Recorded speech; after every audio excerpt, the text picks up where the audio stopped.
Good evening, everybody. Thank you again for attending our Monday, Wednesday, Friday mental health chat and whatever else is on your mind. Remember, I start this with a topic, but these broadcasts are for you. This is for you to engage with me. I'm really excited tonight because we have a great guest. We've got somebody who not only has a PhD in the field of psychology, but is a professor and actively involved with helping to shape young minds and create the next generation of mental health providers. Nick Fortino. He actually has quite an extensive experience in the field of transformation. So this is why our topic tonight is how to transform yourself. And again, remember, we start with a topic, but anybody can take us wherever they want to go. So we want you to engage with us. We don't want you just sitting back and listening to this. So again, if you're watching this, please share this. Please get people on your timeline. Please get people who maybe could benefit from a mental health broadcast. So I'm going to go ahead and bring Nick in. We're very lucky to have him on tonight. So I want you to feel free to ask whatever you want about how to transform yourself in anything. So let's bring him in. Nick. Hello. How are you, Professor? How's it going? It's going great. Good to see you. It's good to be here. Good to see you. So, Nick, people have multiple different ways that they change. One of the things about this broadcast is I'm trying to give people an idea that working on yourself, there's nothing wrong with that. People know that if they've been watching the show that I firmly believe that everyone has a degree of mental illness. Everybody. Some people are on the low to medium. Some people are on the medium to extreme. So one of the things I want to hear from you is, what's your take on how people change? I mean, how does a person change either an addiction, work on their depression? So what's your general theory on how people make changes? And again, before you answer, if you're watching this, please ask a question. Okay, guys, I see a bunch of people are logging in. Hey, Severina, Angie, good to see you guys. Karen, please ask a question. This is not just about Nick and I, the big doctors and all that. We want to engage with you guys and talk about it. So sorry to cut you off, Nick. How do people change? Do people change? I mean, you can't teach an old dog new tricks, right? So first of all, hello to all of the guests who are here, and I'm ready to go wherever the conversation flows. So I'm happy to speak to this question, though. And I do want to emphasize what you just said, Stephen, about the idea that everyone has some degree of a mental disorder. Everyone is neurotic to some degree. And I think the popularity of the Diagnostic Statistical Manual has given people this impression that mental disorders are like physical diseases, in that they are like distinct categories because it's true with physical diseases that you either have AIDS or you don't have AIDS. But with mental disorders, it's very different. And many of them are indeed these continuums. And somewhere on that continuum, pretty arbitrarily, we draw a line and we say, okay, now this is clinical. Now it's diagnosable. But it's just important to realize that whether you've been diagnosed with something or not, we all have degrees of, neurosis, of emotional instability, of distorted perceptions of reality, of very maladaptive coping strategies. And so we are all in this together. Even those of us who have studied psychology, we also are in the process of kind of inner processing and working on ourselves and continuing to evolve as individuals. And so to the question, how do people change?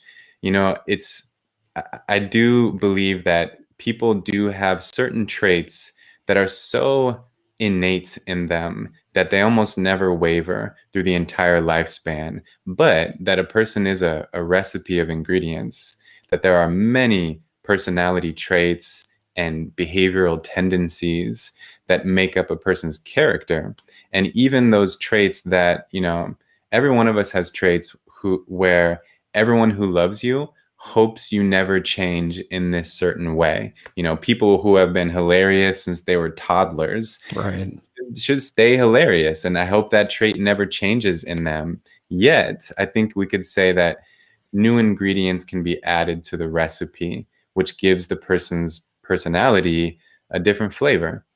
And the ways in which we change, whether it's personality traits undergoing transformation, lifestyle undergoing transformation, you know, our basic way of being and our patterns of moods and emotions can transform.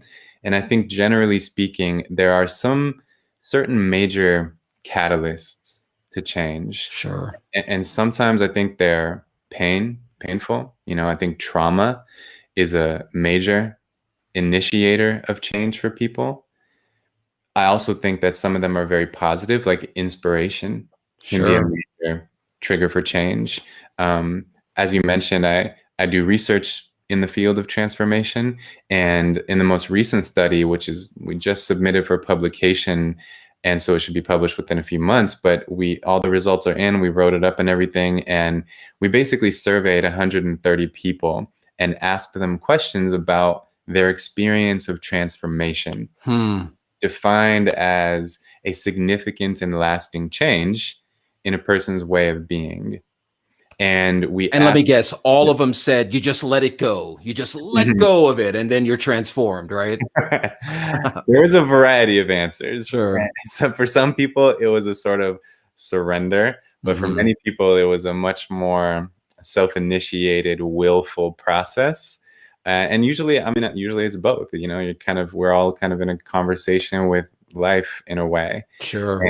And you know, we found that we asked the people the question, what was the primary catalyst of your change? And we offered them options of trauma or emotional distress, having to adapt to new circumstances, the experience of inspiration, you know, like it being inspired by a person or by an experience you had. And then another one we offered, which I think is distinct from those other ones, is basically the experience of feeling like you aren't who you could be, or you aren't who you're meant to be, as though your ideal self and your actual self are like very incongruent. So we could describe that as like dissonance, or the need to feel integrated.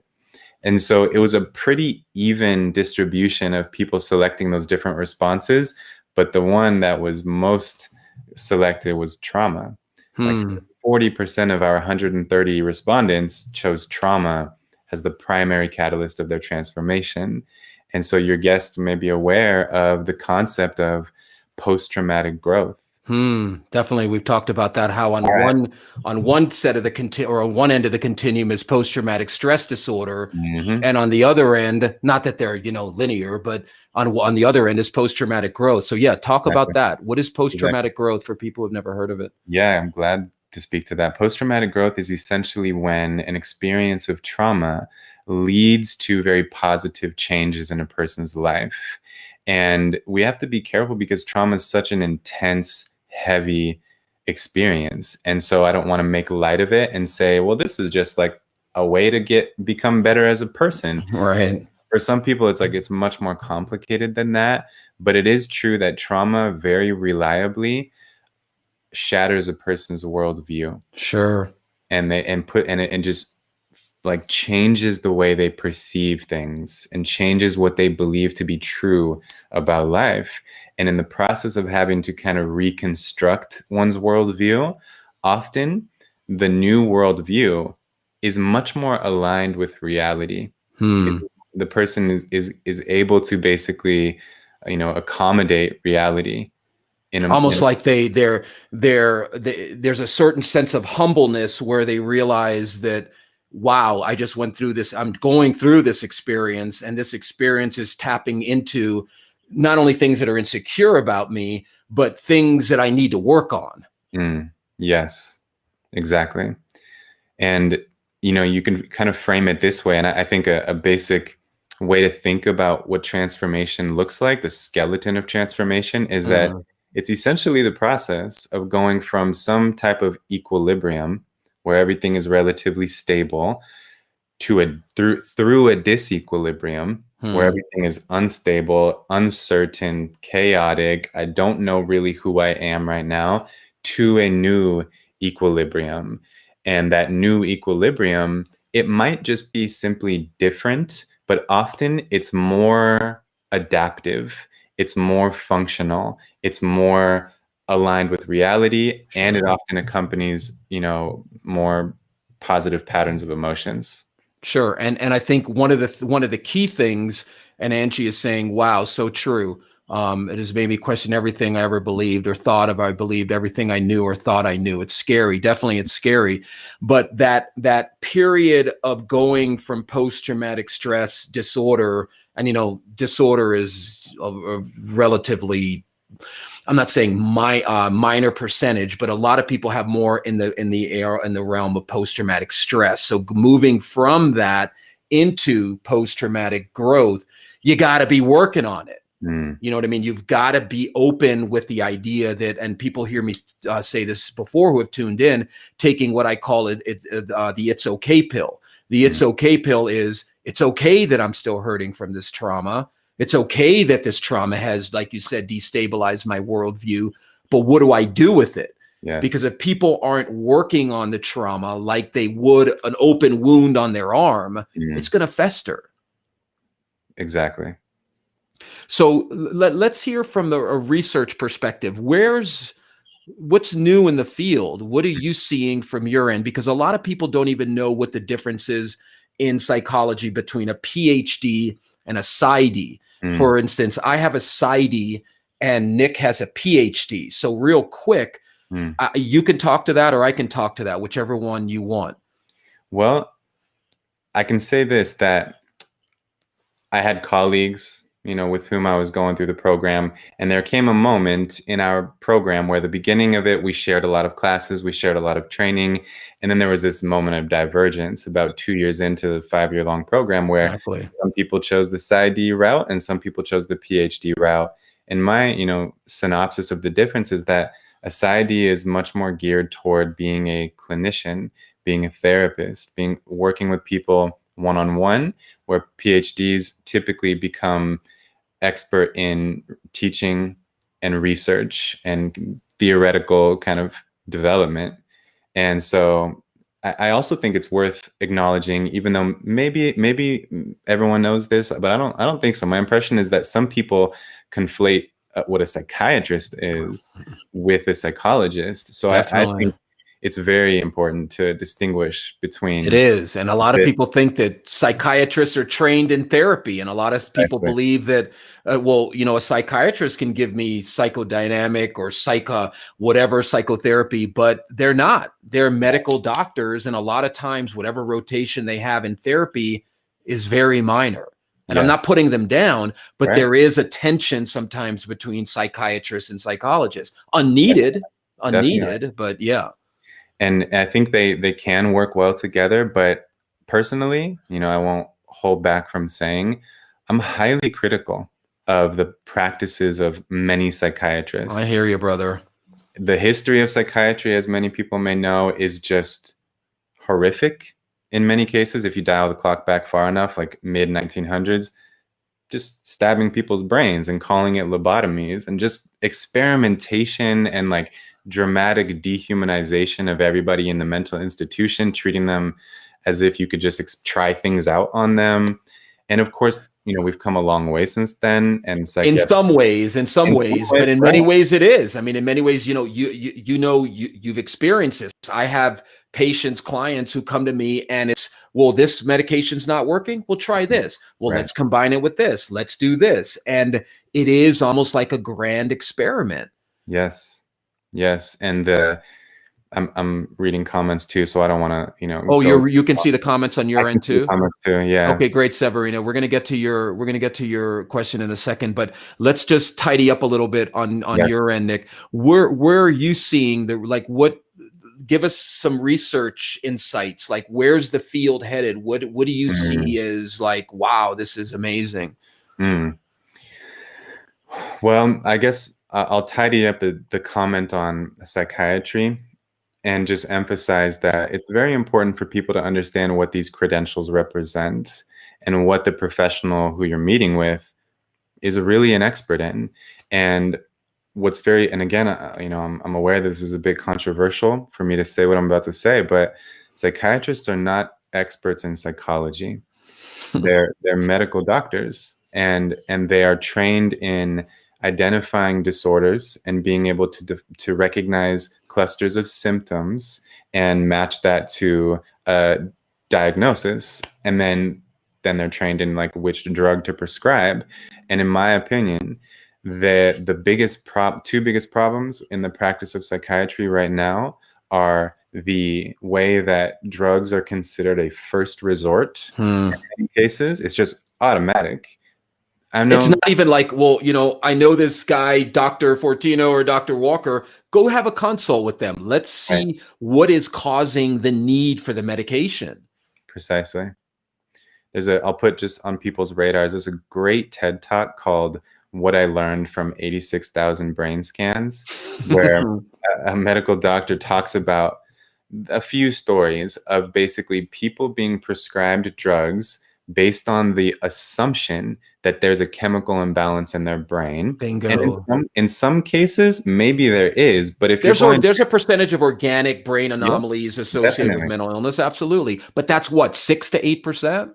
Right. And you have to confirm that with objective tests before you administer a treatment that's based on correcting a chemical imbalance. Because I think a helpful way to understand human behavior in simple terms is there's like these three broad categories that you can look at: the biological, the psychological, and the environmental. Right. And Biopsychosocial. Biopsychosocial, exactly. And sometimes the roots of someone's condition are psychological, and they don't need to be taking drugs. They need therapy. They need healing. And sometimes it's environmental. A person in a toxic situation, it's a natural response to be anxious if you're in a toxic or abusive, for example, situation. Bingo. So to administer drug treatment as a first resort is deeply problematic to me, because it often makes it harder for the person to process their emotions in a healthy way. It often blunts their emotional experience, and emotional processing is crucial it's kind of the fuel for transformation. So we don't want to rob people of that opportunity. And a lot of people, just to dovetail on that, a lot of people don't realize there's still a raging debate. I call it the chicken or the egg. Which came first? The chemical imbalance that leads to the environmental imbalance and the psychological imbalance, or did the environmental imbalance come first, which then the brain adopted to brain plasticity, the whole idea that our brain is plastic, it molds itself to the situations and the thoughts we continue to hold. So people don't understand that when they see these commercials where they see two neurons, you just naturally assume that, oh, well, there's a chemical imbalance, so let me take an SSRI. And a lot of people don't even know what an SSRI is. Right. So you're dead on, you're spot on. And I don't want to set up any kind of contentious relationship with psychiatrists or anything, but the reality of this situation, it's the psychiatrists who oftentimes minimize therapy, minimize what talking can do to help somebody heal, and default, like you said, to the idea that medication is the only way to help people heal. And as we all know, medication treats symptoms. We're not saying flush your medication down the toilet. It's all garbage. I've always used the metaphor that medication is like, I break my arm, I put a cast on it. The doctor, the orthopedist, doesn't say to me, well, Steve-O, you're going to have to keep the cast on the rest of your life. Yep. But this is exactly how medication is prescribed a lot of times. They're being these general practitioners, and not even psychiatrists, are telling people, oh, you're going to need this medication the rest of your life. And that immediately sets into the person's brain like, oh, okay, so I must have a pretty serious disorder, when a lot of times it could be directly involved in the being initiated by the environment. So that's an excellent point. And people watching this either live or after the fact, you need to question the medication you're taking. I don't mean stop taking it, but you need to question, go into your GP, go into your psychiatrist and say, hey, what's the treatment plan here? What's the plan here? So I'm going to just take this the rest of my life. Right. Why? I mean, can you give me a referral to a mental health person who could? So great, man. That's a great question. So let's just branch off for a second and get to a couple of comments here. So Angie is saying about the trauma, like I said before, so true. Trauma has made me question everything I ever believed or thought I believed, everything I knew or thought I knew. So Angie, if you're still on, give us a little feedback from that. What has it made you question? Because like Nick said, that's part of what trauma does, right, Nick? It, like you said, it destabilizes. And you mentioned worldview. What do you mean by world destabilizes or changes our worldview? What do you mean by that? I mean, essentially, your basic beliefs about what is true about life and about existence. And yourself. And yourself. Very good. Yes, your self-concept. Exactly. It's kind of all of that woven into a filter through which you experience the world. And the major impact that this has on a person's mental health is essentially it primes the way they perceive things. And so, and I like to say, like often, you know, with my students and just, I observe it in myself that perception gives rise to emotion, and emotion fuels behavior. So the most fundamental change a person can experience, in my view, is a change to the way they perceive things.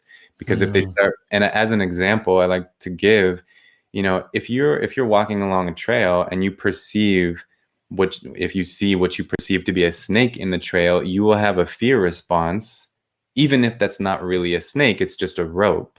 And then the moment that you experience the perceptual shift and see things more clearly and see, oh, that's just a rope, the emotions, the fear of a snake dissipates. So with that example, you can kind of see how perception gives rise to emotion. And even if that perception is not quite based in reality, it will still give rise to emotions as if that perception is true and real. So when we experience these shifts in our worldview, we begin to perceive things differently, Exactly. which leads us to have different emotional patterns.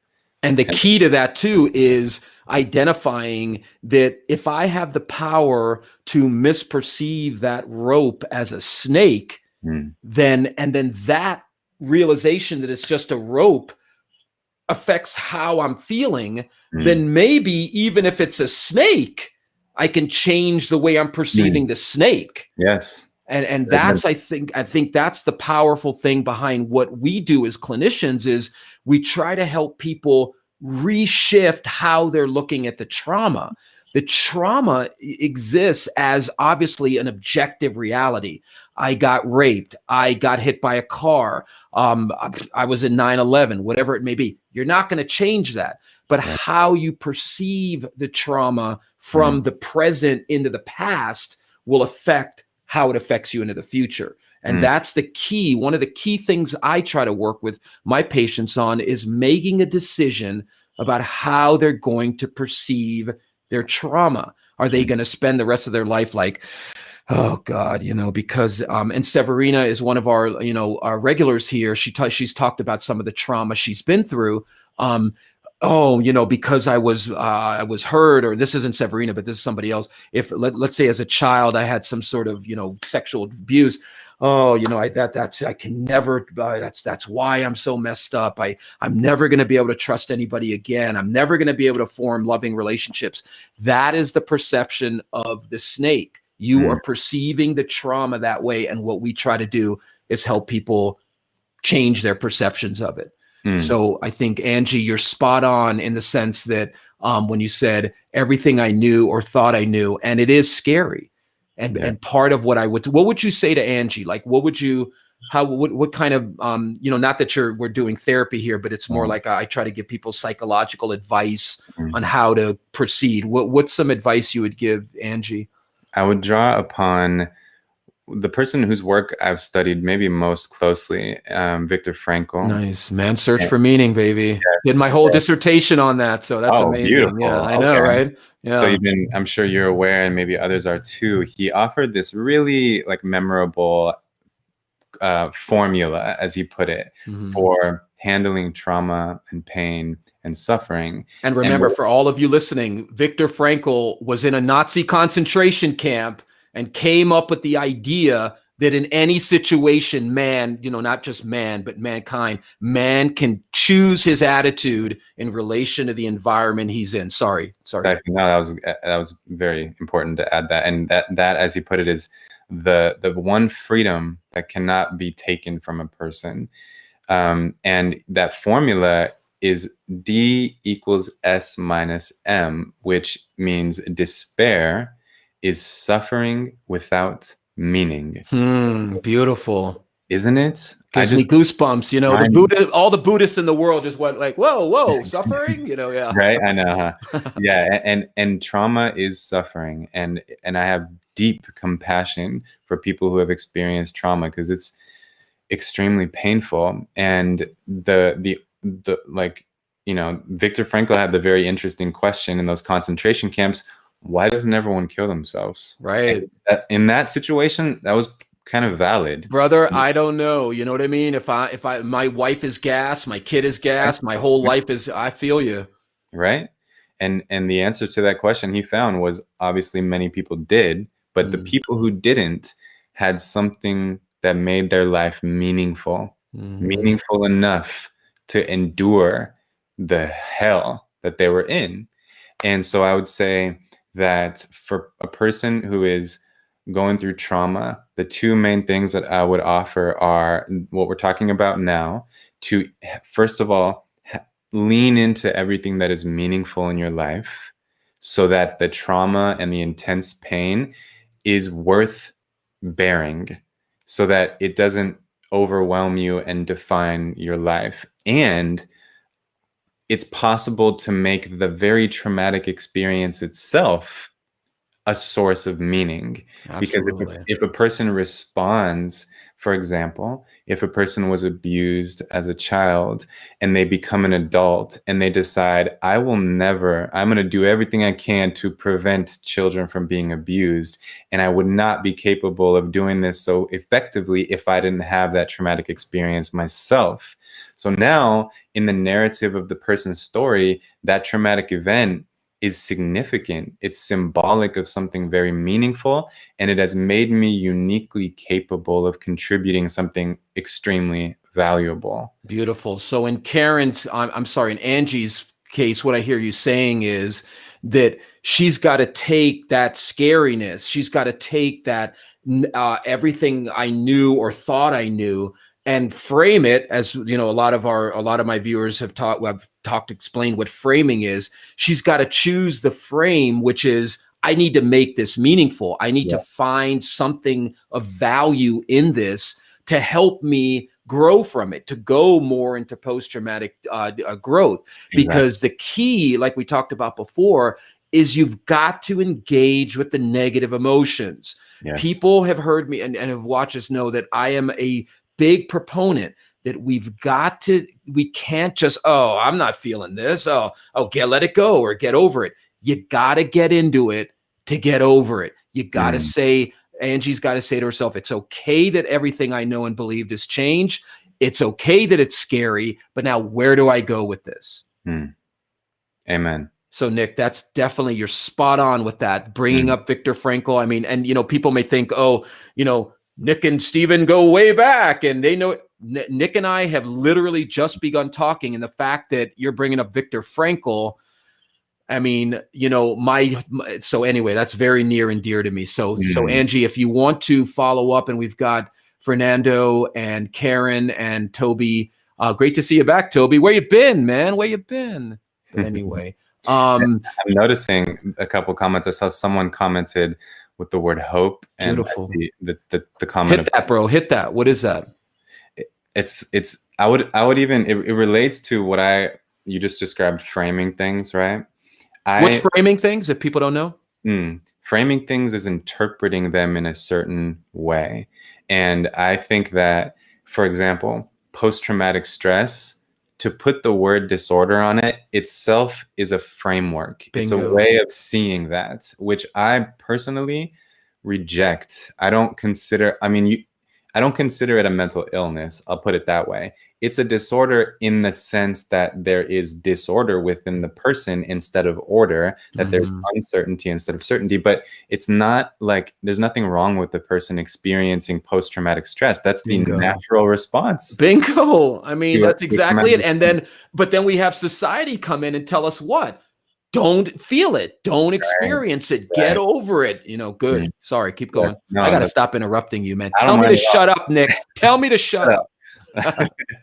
No, you're adding a lot. And I, you know, that the whole study I did, the main conclusion I drew from it was the importance of a widespread embrace of the framework of transformation, of beginning to see depression, anxiety, post-traumatic stress, these very common experiences that people have, as being a phase in a long process of significant change. And like, to give you an example of how I frame post-traumatic stress, is basically I consider it an incomplete healing process. Nice. Yeah, like what you texted me today about it's temporary. It's transient. The whole idea of Buddhism is don't attach yourself to things. That's very, you know what I mean by that. But things are in a constant state of change. Yes, exactly.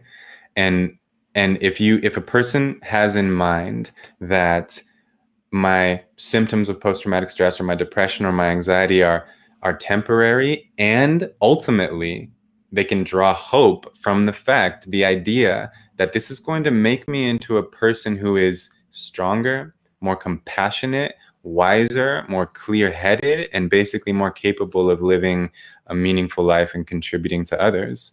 And so when you start to think of depression in that way, then it's like, all right, let's do this. Let me go into it, like you said, and let me lean into it, like you said, you know? Right. And so in that study I did, it was like 2 phases where we did the survey and then we did a set of interviews. We selected just those people who, the plan all along was to choose the people who selected the most common catalyst of transformation, which was trauma. And then we interviewed them in depth. We did 2 or 3 hour long interviews with most of the people. And one of the main findings was this connection between expressing yourself and going into the emotions and what we ended up calling change stabilization, reaching this sort of new order, this, in a way, disorder in the service of higher order. That phrase comes into play here. And so the question, of course, is like, okay, how do I move into this state of higher order? And you absolutely have to process it, both internally. It was interesting because introspection was a big part of it, but so was empathy from others and expressing yourself. And when you express yourself, you tend to elicit empathy. So you know it's hard to explain. Isn't that funny? When you show that you're hurting, other people will feel safe saying, "Yeah, I'm hurting too." Right. Exactly. Which is so helpful. You know, it makes it so much harder when we feel isolated while processing pain. So yeah. And Fernando, that's a great point about hope. And you know, I've posted a little meme before about an acronym for hope, which is, you know, HOPE, hold on, pain ends. And that ability to bring optimism to what you're feeling is a vital part of the growth process. So before we get into Fernando, let me jump back to Severina. So Severina is asking, I'm aware that I need to work a lot on who I am. Sometimes I'm super enthusiastic and positive, and I'm a better person and I make better decisions and I feel great, but it doesn't last long. And sometimes I find myself remembering the good times in my past so I can feel good. Is this something normal? No, Severina, you're completely abnormal and ruined. Of course it's normal, sister. What you have talked about on our past broadcasts of some of the trauma you've been through with your ex and your mom and all of that, the fact that it's difficult for you to maintain a level of happiness or enthusiasm or positivity is completely normal. Trauma, like Nick said, trauma trauma will destabilize your ability to emotionally regulate yourself. So that is a normal part. Now, if you have current trauma, which you talked about from your ex, and some of the crap you've talked about you went through with your mom, sister, the fact that you're even getting out of bed, trying to get on with your life, being a good parent, that is something you need to focus on, because it is absolutely normal that some days you feel enthusiastic and other days, and I don't know how much Nick wants to talk about his own issues. You guys know I talk about mine. There are some days where my emotional regulation goes up and down like waves. But what I've learned to do is to tell myself, dude, it's okay. It's okay that you're down. It's okay that you're worried, but let's work on it. So Nick, so what's your take on that? What would you say that Severina, if she's gone through a lot of trauma, this is something normal? Absolutely. Absolutely. And, there's a nice phrase that you can people can remember, which is our states can become our traits. And so in the state or trait, baby. State or trait. In the study of personality, there's this distinction. And of course, Tony Robbins, don't get me started on those people, but Tony Robbins has taken that little bit of psychology and made millions on it. But anyway, sorry. No, I understand. Yeah. But anyway, keep going. So I'm sorry. Yeah, no, I mean, I think what Severina might be experiencing is an emerging trait, but that hasn't quite become integrated into the personality quite yet. Bingo. It's still relatively dependent on external factors, and that's so. Nick, can I just stop you for 1 second? Just real quick, give us what is a state, what is a trait? What do you mean by that? A state is essentially a temporary mood. I think a mood is the closest synonym, and it's temporary, and it's pretty dependent on external factors. And so everyone knows what it's like to feel grumpy, but that doesn't mean that grumpy is like a personality trait of yours. It's probably just because you're like sleep deprived and stressed out. But then or have gone through trauma. Exactly, right. And then there might be some people where grumpiness is more of a personality trait, like it's pretty integrated into them, and nothing in the external environment needs to happen to bring it about. Same thing with like something positive, like let's say cheerfulness. Anyone would feel cheerful if they were walking along and found $100 bill on the ground, but the cheerful feeling that you have then, it's just a state. But then some people are cheerful people. So a trait is an enduring way of being that is relatively independent of situational factors. So nothing needs to happen to elicit that cheerfulness. You're just kind of like that almost no matter what's happening. And the traits that are most core to your personality are the ones that are most independent of situational factors. And so when let's say like enthusiasm is a really good example. For some people, that's a trait. They're just like that almost on the regular. And then it sounds like perhaps states become traits when we essentially experience them frequently, and when we find ways to generate it from within. Bingo. And the frame we're putting around it. So if I have a state that, and I let's see what happened in my life recently. I was talking about this on a show the other day. We recently got some really bad news about something we were trying to do. Now, if I say, oh God, nothing ever good happens, man. Life just sucks. I hate. If I am framing that temporary negativity as a trait, meaning as a trait in my life, then that becomes even more difficult to work through. Exactly. It's in a way you identify with it. Bingo. You consider it to be part of yourself, which then makes it more likely to be part of you.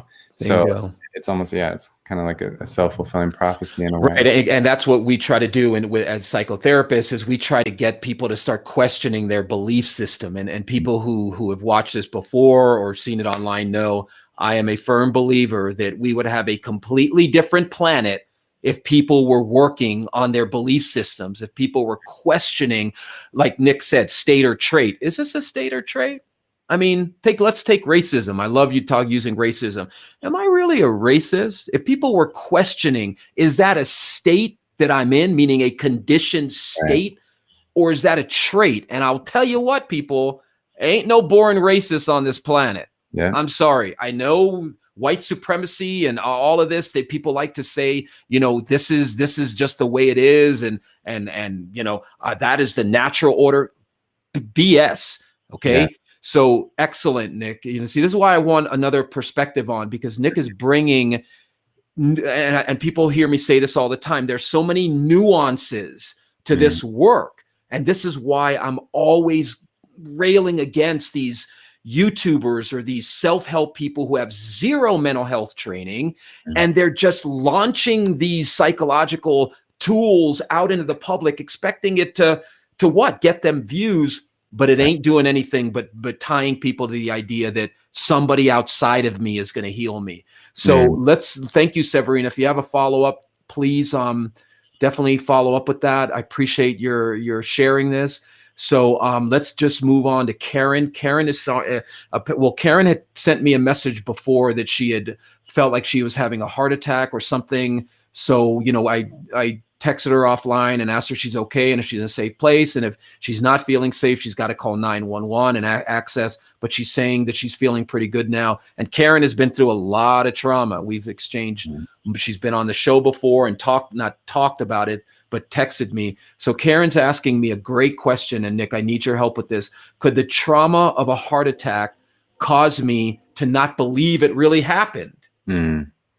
So what do you think about that? So now let me give you a little bit of background. Karen has been through and is going through a lot of instability in her life. So she's in what, we call an elongated traumatic event. There's some traumas that are boom, and then you come down off the trauma, but then there's some that are just enduring. So what's your take on that? Could the trauma of the heart attack cause me to not believe that it really happened? Yes. I think the initial reaction to trauma is shock and denial. Before any of the feelings even come, there's shock, where it's like you're just stunned, and it's not a cognitive process whatsoever. It's very animal, you're just stunned. You're frozen in time. All of a sudden you feel like, oh my God, am I going to die? And that in of itself elicits a cascade of neurotransmitters and fear response. So yes. And then that gives way to denial, which is essentially the inability to actually acknowledge that this really happened. And often it's simply because the weight of it is just too great. And so I don't want to necessarily, facilitate Karen's acknowledgement of it in this moment, because sometimes I think there's a function to denial. Absolutely. Sometimes, like a Carl Jung perspective is that the psyche can kind of protect itself. You don't want to flood. You don't want to get flooded. Precisely. So Karen, what I'm hearing Nick saying is, it could definitely be the trauma of everything you've gone through and everything you are going through. And then you feel like you're dying, and that overwhelms your system. Or I don't know if you're prone to panic attacks. I don't know if you've ever had a panic attack before, but a panic attack can literally make you feel like you're dying. So what I would advise you to do is this, Karen. I don't know if you've got a way to monitor your pulse. I don't know if you've got somebody that you can call that can keep an eye on you for tonight or tomorrow. But at any point, if you feel your blood pressure plummeting and you're feeling lightheaded and you're feeling like disoriented, and Nick, chime in whenever you want, please call 911. Do not hesitate to call and get some help, because if it is a genuine heart attack, heart attacks come in multiple different flavors. So you may actually be having some sort of, they call it myocardial infarction, and those can run the spectrum. So, but yes, the answer to I think we're both agreeing, right, Nick, that the trauma of the actual heart attack could make her believe it's not happening because she doesn't want to admit that it's happened, or she doesn't want to sort of say it's happening. Right. Great. Okay, so Karen is saying, yes, I've had panic attacks. So Karen, is what you're going through now, is that similar to the panic attacks? And if it is a panic attack, as you guys have heard me say, let's look at what's feeding it. What's feeding the panic? I did on Friday. It was a heart attack. So you actually had a heart attack. Well, then if you actually had a doctor, a physician diagnose you with a heart attack, then that's a medical condition, sister. You need to address that. You know what I mean? If you definitely had a heart attack and you're feeling like you're having a heart attack now, you need to get off this chat and call 911 and get yourself some medical treatment. Because it's just like if somebody came on now and said, look, I'm about to kill myself.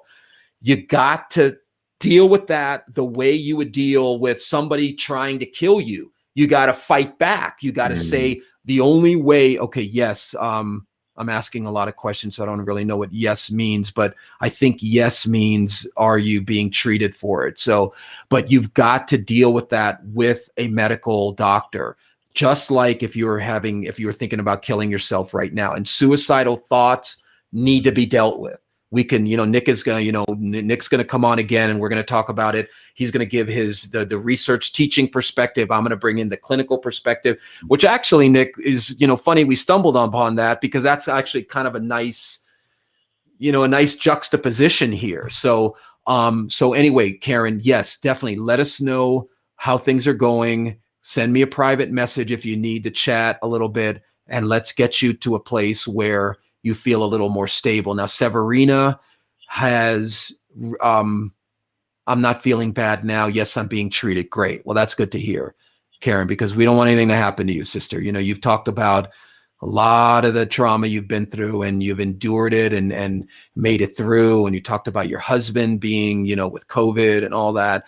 You got a lot on your plate, Karen. So what I'm going to encourage you to do, before I want to get to Toby's comment real quick, because Toby was one of our original, I don't know if he's still on, he's in Florida, so getting late on the East Coast.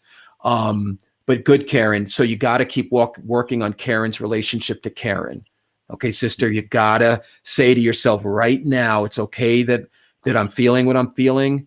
It's okay that I had whatever physical heart attack, panic attack, whatever. Great, Toby. Great to hear you're still on. But you got to work on Karen's relationship to Karen. Okay. I know when you're traumatized and when you're beat down, you internalize that, and that becomes your relationship with yourself. So you got to work on that. Okay, Karen. So I'm glad you're doing good. Let's get to Toby real quick. So Toby, what did you mean by meaningful attachments? Was that when we were talking about how meaningful attachments help with trauma? Because Toby has talked about how he has had challenges in the past with his ability to do certain academic things, and how that has affected his self-image. So Toby, what did you mean by meaningful attachments? And when we'll wait for your response, but maybe Nick can give us a quick, oh man, we're running out of time here. So Wanda's on from YouTube. Hey, Wanda, don't forget, this is for you guys, not about Nick and I showing how smart we are. You need a question. So Nick, how do meaningful attachments help with somebody going through trauma? What do you know about that? It's a great question. And I think there's two main things that come to my mind right away. One, we brought up Viktor Frankl and the equation of D equals S minus M, despair is suffering without meaning. So then the question becomes, what are the main sources of meaning? When we say lean into what is meaningful in your life, what are we leaning into exactly? What are the general categories? So of course, no one can tell you what is meaningful to you. That's a very unique answer for every individual. Yet there are some universal, very reliable sources, and meaningful attachments is one of them. Meaningful, significant relationships. And then, so like Frankl sometimes summed it up as love, work, and suffering.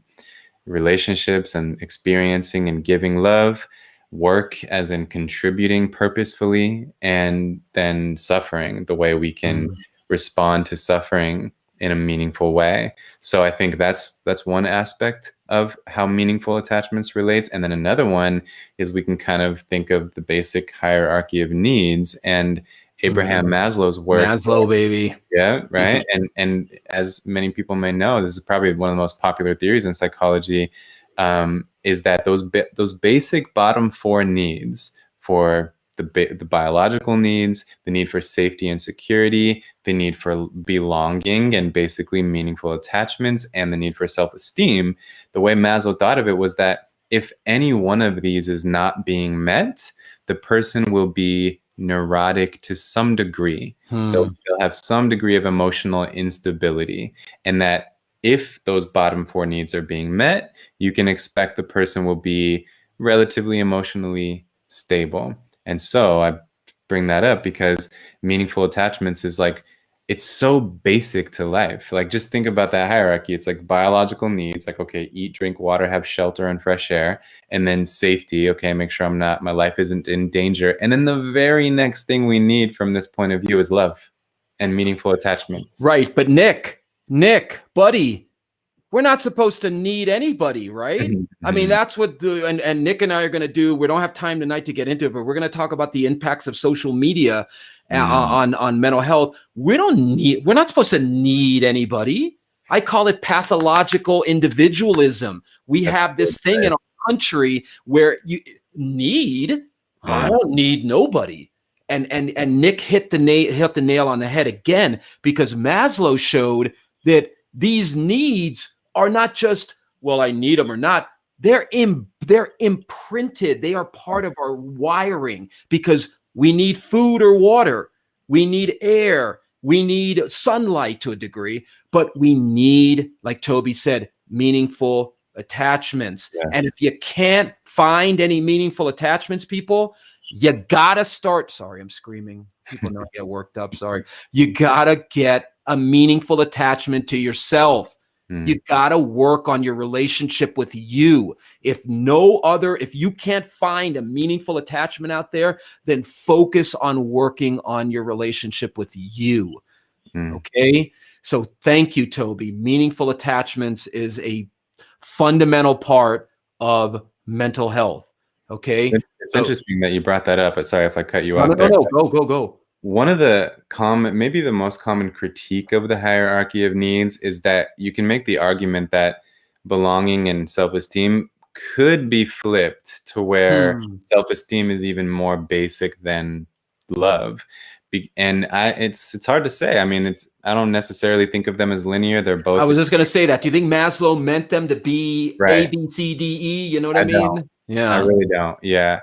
But, that just to emphasize your point, like self-esteem defined as essentially your sense of worthiness. And if that isn't strong, then you will likely unknowingly not seek relationships, because you'll have this unconscious belief that you're not worthy of people's love, or that people won't accept you, which is like this projection of your own self-rejection. So just to kind of emphasize that point of, we need people, we need love, we need significant relationships.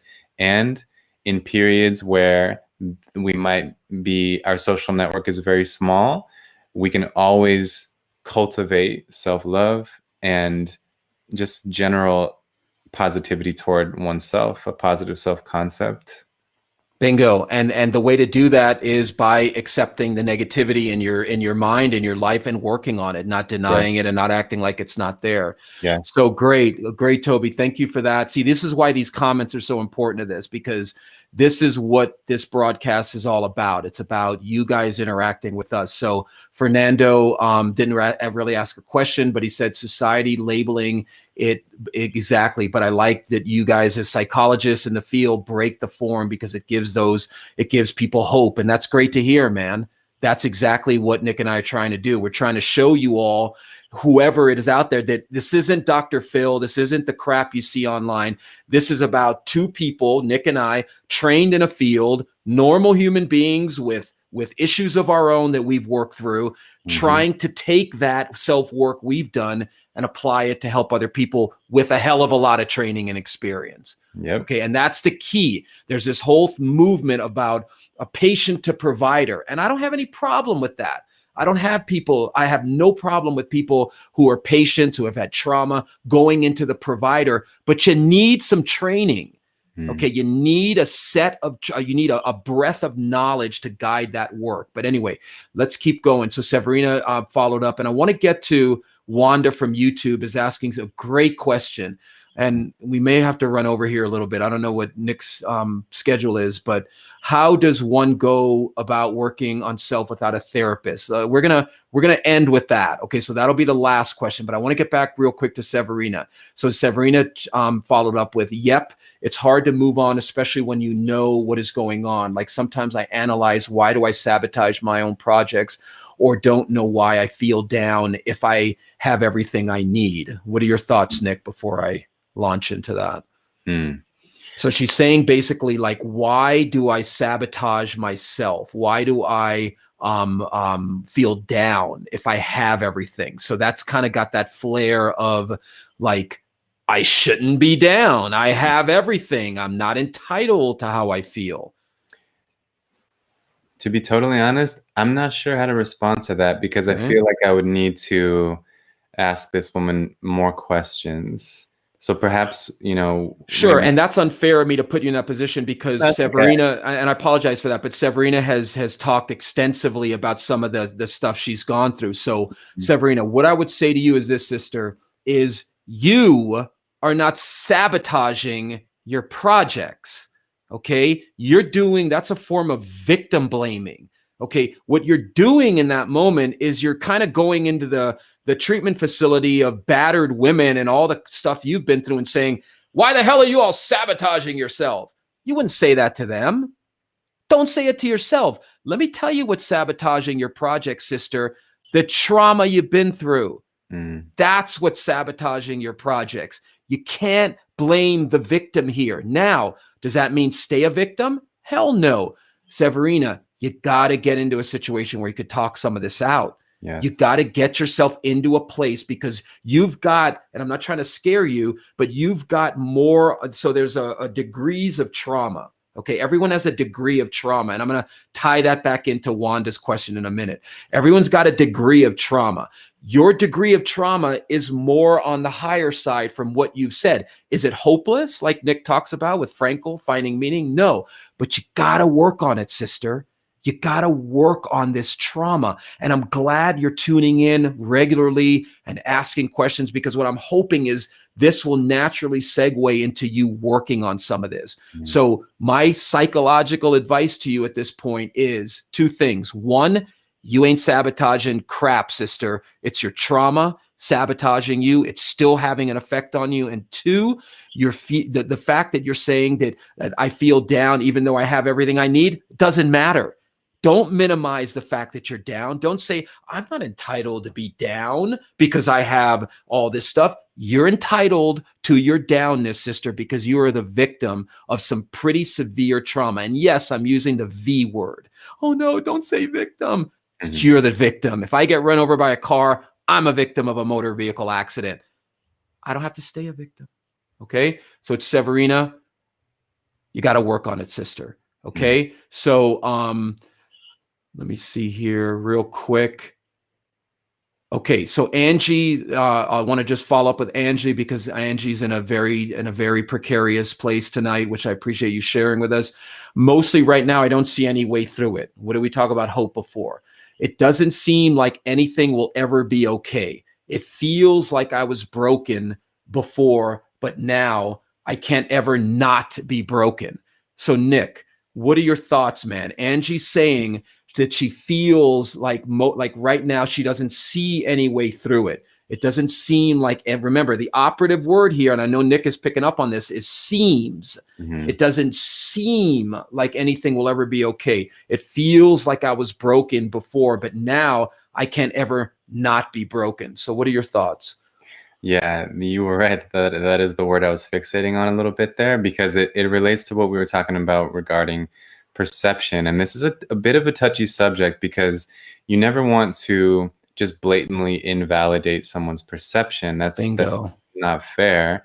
And the way things seem is the way that the person is perceiving them, and therefore that's what their emotional response will be based on. So my compassion for having that experience, I feel like compelled to just share this story. It's just kind of folklore, but it's good stuff, I think, which is the story of the farmer whose horse ran away. And the story goes, there was this old wise man, and one day his workhorse ran away, and the neighbors heard the news of that, And they came by and they were like, we heard your workhorse ran away. This is really bad news, isn't it? And the farmer said, maybe. And then the next day, the horse came back and it brought 3 wild horses with it. And the neighbors saw that and they came by and they were like, wow, now you have 4 horses. This is great news, isn't it? And the farmer said, maybe. And then a week later, the farmer's son was trying to tame one of the horses, got bucked, broke his back when he hit the ground. Neighbors heard the news, came by. We heard your son got injured. This is terrible, isn't it? Maybe, said the farmer. And then a week after that, these government officials came knocking on the door. They were drafting young men to go fight in this really dangerous war, but the son was disqualified because of his injury, and so he didn't have to go. And the neighbors heard of that, and they came by, and they were like, great, your son doesn't have to go die in this war. This is great news, right? And the farmer replied, maybe.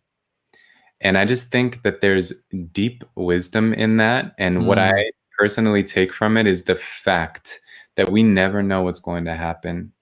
We truly never, ever know. And so and I'm not even necessarily saying that you should have faith that it's going to be good. I'm saying we just don't know. That's so fundamental to being human. So what would you say to Angie related to that great story? Like, what would you say to help her with the belief that she's never going to be not broken? Right.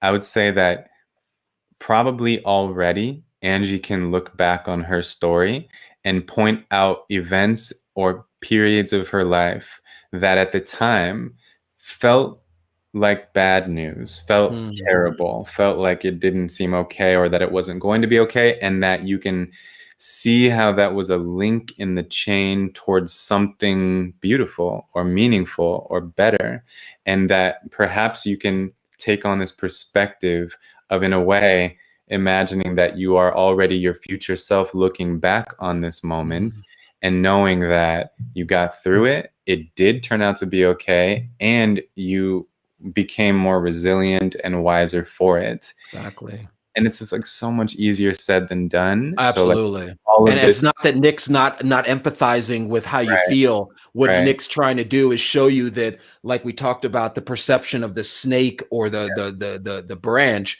Angie's got to begin looking at her belief system, how she's framing the brokenness, meaning you are telling yourself, you're believing. Remember the placebo effect, people. The placebo effect is people who take a certain medication who think it's a medication and it's a sugar pill.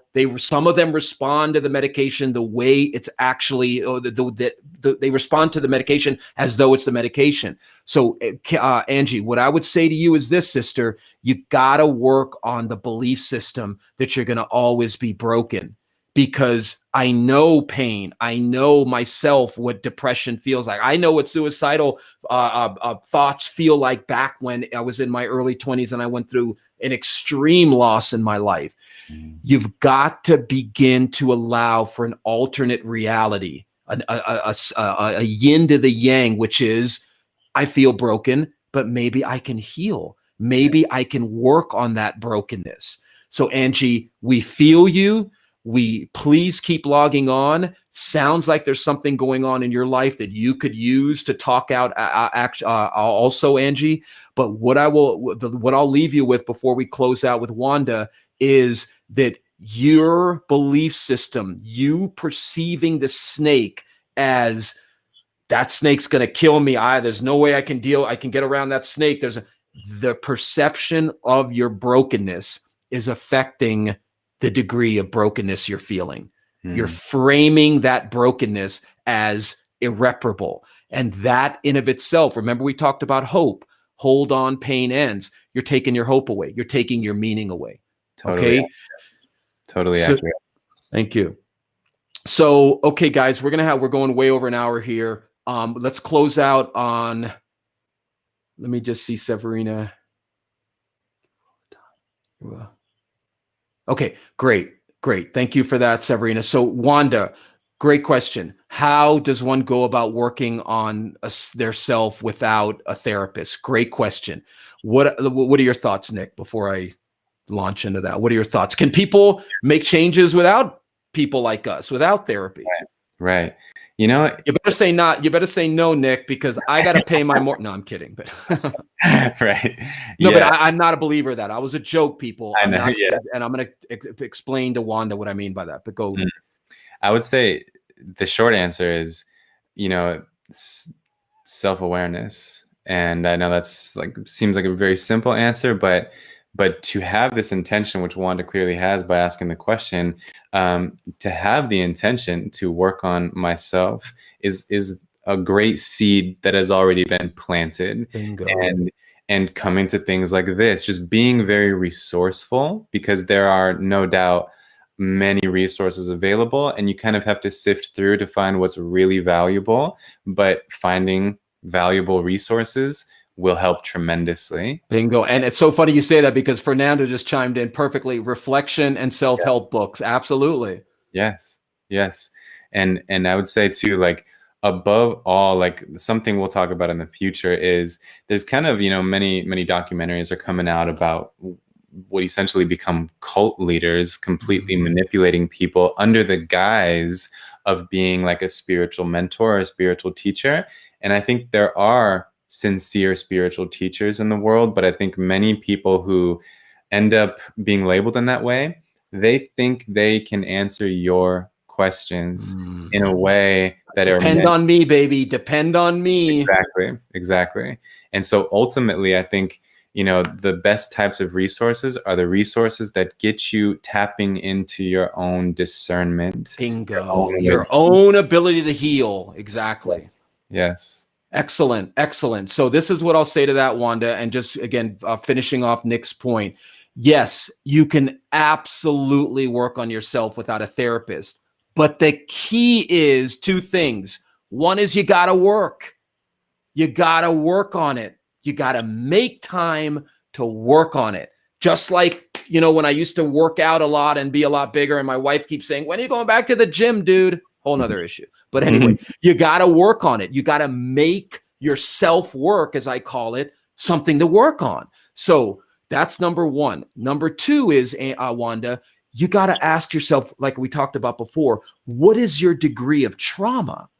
So what degree, what needs to be worked on? Maybe you came from a relatively stable upbringing, mom and dad stayed together. There was money. There was a consistent amount of love. There wasn't any abuse. And maybe you're just kind of what Nick and I would call worried well, meaning you're well, but you just worry a lot. That's a level of self-work that sure, you could probably do some work on. So what I would encourage you to do, sister, is this. You've got to assess, okay, well, what do I got to work on?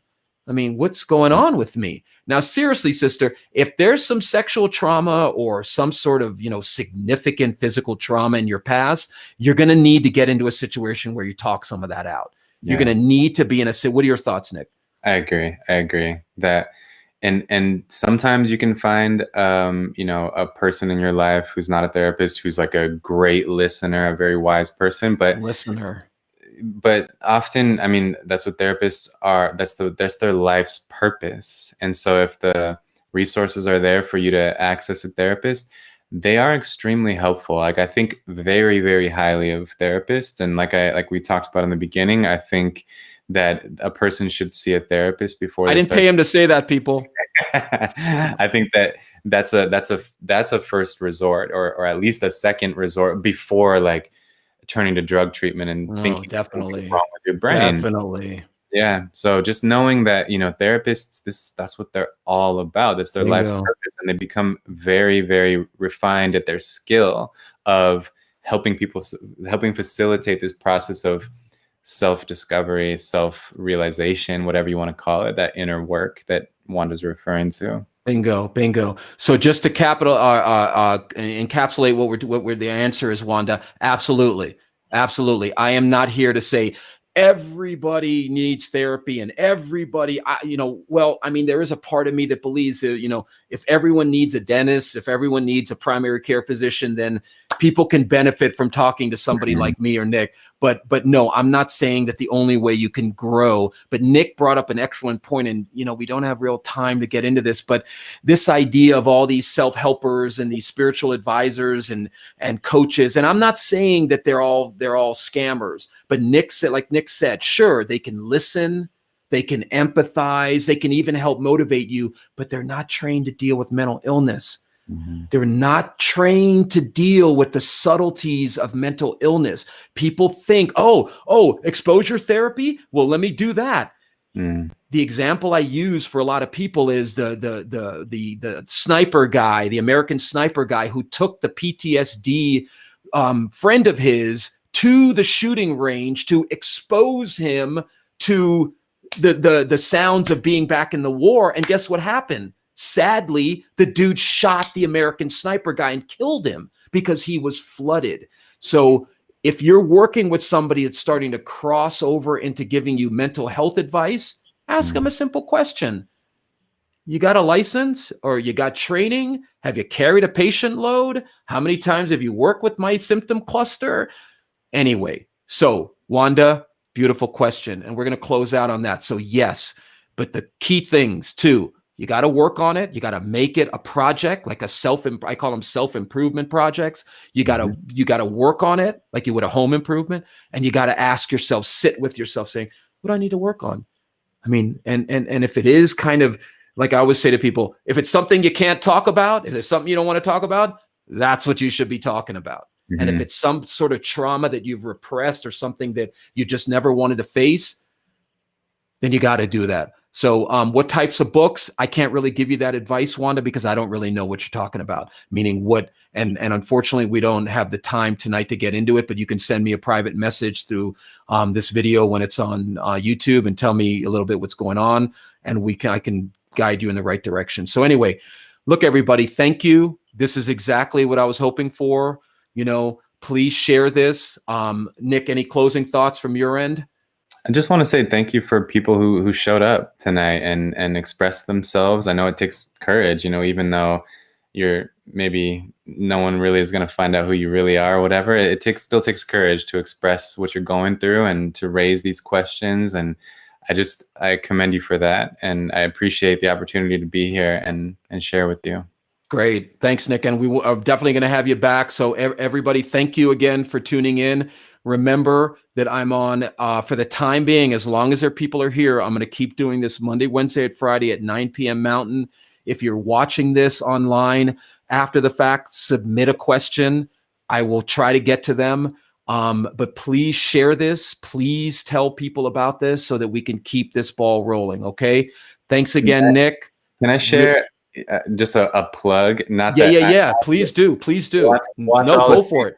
Yeah, I was going to say, watch all of Steven's videos first. But when you're done with that, one of the things I offer with a good friend of mine who's an amazing video editor is we do a YouTube channel as well. Beautiful. What called Psychology Is, which is based on the saying, where people are, psychology is. Oh, nice.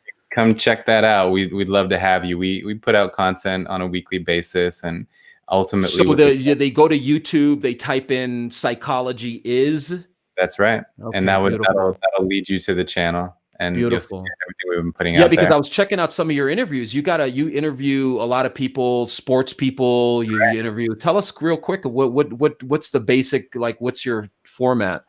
Our basic format, and it's kind of a funny story, and I'll keep it very brief. But in my experience of teaching students, one thing I've realized is that people love, as one of my students put it, cool shit. Yeah, right. They love to learn about psychology with examples from famous events or famous people, and to kind of examine psychology in that way. It really makes it more concrete and understandable. So for example, we just put out a video about the next play mentality, which is relevant to sports psychology. Next play mentality. Next play mentality. Nice. Yeah, we focused on a game where Kobe Bryant he shot 0 for 15. He missed 15 shots in a row, and then he drained the game winner. Wow. And like that mentality of like, okay, I just messed up, forget it. On to the next play, wholeheartedly, complete concentration, no frustration coming from Beautiful. the past. So like Beautiful. that's an example of the approach. We use someone who exemplifies something that everyone can kind of relate to explain psychological principles that ultimately improve people's lives. Great. And you know, one of the things I use, is it psychology, capital I, capital S? We just read it capital I, lowercase s. Okay.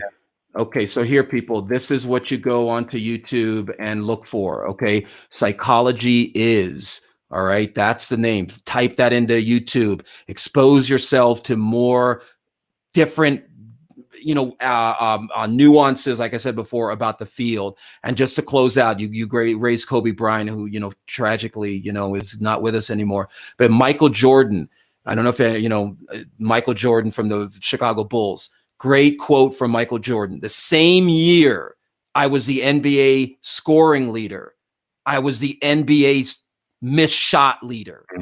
So it goes hand in hand, people. The negative is always part of the positive. You're never going to be the NBA scoring champ unless you're willing to take the most shots. So you got to keep allowing the positive, the negative, and the neutral to coexist. So thank you, Nick. Appreciate you being here. We're going to schedule another time. If anybody's watching this and has some ideas that you want Nick and I to talk about, send them to us and keep the ball rolling with your own self-work, okay? So thank you, everybody, for tuning in. Thank you, Nick. Your students are lucky to have you, my brother. So thank you, and we'll see you guys again. I'll be on again Friday night. Have your questions and comments ready, and let's keep the work, the self-work, the working on our mental illness going. We all have a degree of mental illness, and next time I'm going to find out what Nick's is. But anyway, we'll keep that. We'll keep that for next time. All right, guys, have a good night, and we'll talk again soon. Take care.